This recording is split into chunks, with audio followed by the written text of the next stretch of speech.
Hello world, my name is Wasim and I am a full stack web developer. आज के इस video के अंदर आपको दो क्वेश्चंस के आंसर मिलेंगे if you are a BCA और एमसीए स्टूडेंट।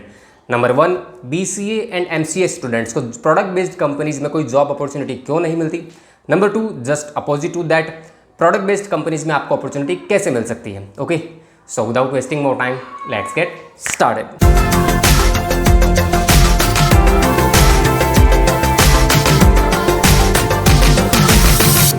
तो सबसे पहले बात करते हैं कि प्रोडक्ट बेस्ड कंपनीज में आखिर बीसीए एंड एमसीए स्टूडेंट्स को अपॉर्चुनिटी क्यों नहीं मिलती। ठीक है, प्रोडक्ट बेस्ड कंपनी से यहाँ पे मेरा मतलब है Google, Amazon, Microsoft, Netflix, Facebook, इस लेवल की जो कंपनीज हैं।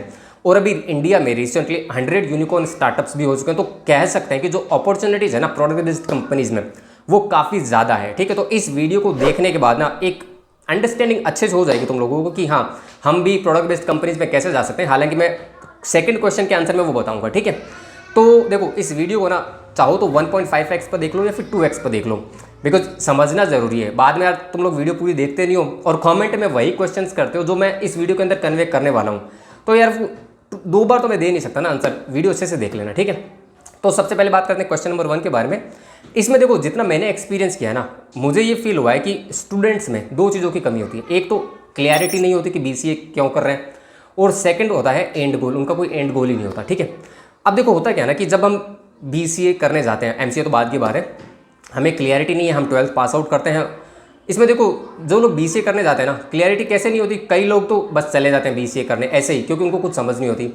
कई लोग ऐसे होते हैं कि बस हमें कोई ग्रेजुएशन करनी है, चाहे बीसीए करें या फिर वॉट एवर, वो बस बीसीए में घुस जाते हैं। साइड बाय साइड वो लोग गवर्नमेंट जॉब की प्रिपरेशन कर रहे होते हैं। ठीक है, और कई टाइप के लोग ऐसे होते हैं जो कि बस अपने बंदे या फिर बंदी के पीछे पीछे चले जाते हैं।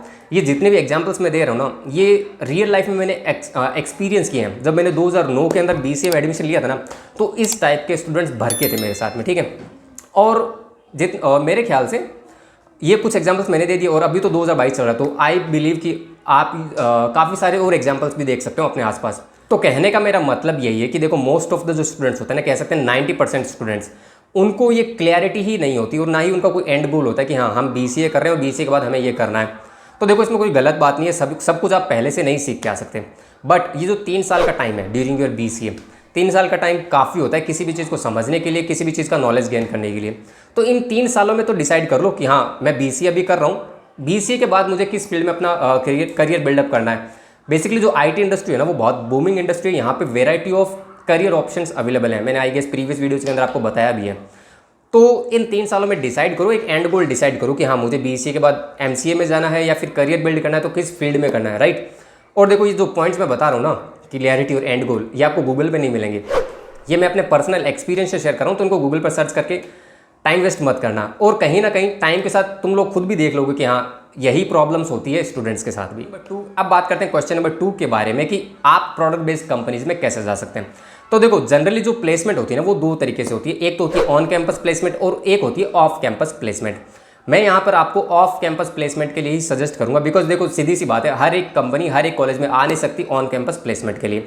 तो आपको ऑफ कैंपस प्लेसमेंट की तैयारी करनी पड़ेगी। खुद से सर्च करो गूगल पे कि हाँ ऑफ कैंपस प्लेसमेंट कैसे होता है, कोई कंपनी अगर हायरिंग करती है तो वो कैसे करती है। ठीक है, लिंक्डइन पे जाओ या फिर उनके करियर पोर्टल पर जाओ, काफ़ी सारे ऑप्शंस हैं। ठीक है, और जो सिलेक्शन होता है वो 2 टाइप के कैंडिडेट्स का होता है। एक होता है फ्रेशर्स का और एक होता है एक्सपीरियंस्ड पर्सन का। ठीक है, अब आप चाहे एज अ फ्रेशर कहीं पर अप्लाई करो या फिर एज ए एक्सपीरियंस्ड पर्सन, एक बात आपको कॉमन देखने को मिलेगी कि they will never focus on your degree, they will focus only on your profile and resume.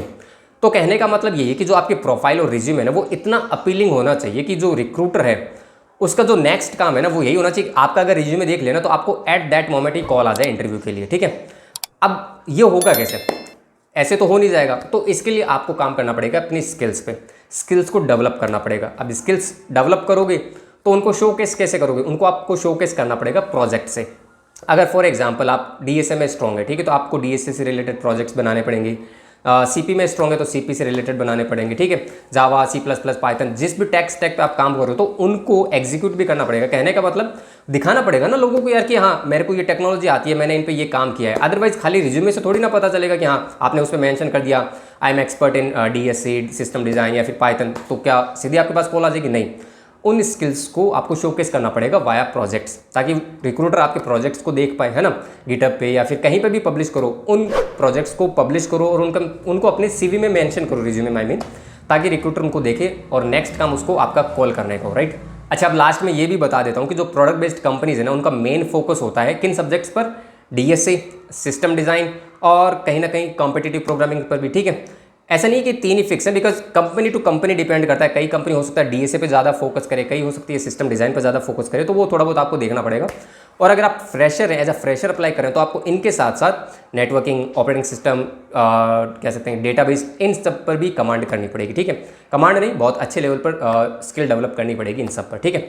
अच्छा, अब अगर इस सीरीज़ में आपको थोड़ी बहुत और हेल्प चाहिए कि हाँ हमें यार थोड़ा और गाइडेंस मिल जाए कि वो उन लोगों से हेल्प मिल जाए जो लोग हमें हेल्प कर पाएँ आगे इन पर्टिकुलर कंपनीज़ में अप्लाई वगैरह करने के लिए, तो इस चैनल पर आपको एक प्लेलिस्ट मिल जाएगी, यहाँ पर मैं ऐड कर दूंगा, जिस पे मैंने काफ़ी सारे सॉफ्टवेयर इंजीनियर्स के साथ पॉडकास्ट वीडियोज़ को कह सकते हैं रिकॉर्ड किया और पब्लिश किया हुआ। अगर आपने देखा तो दैट इज़ वेरी गुड, नहीं देखा तो आप देख सकते हो।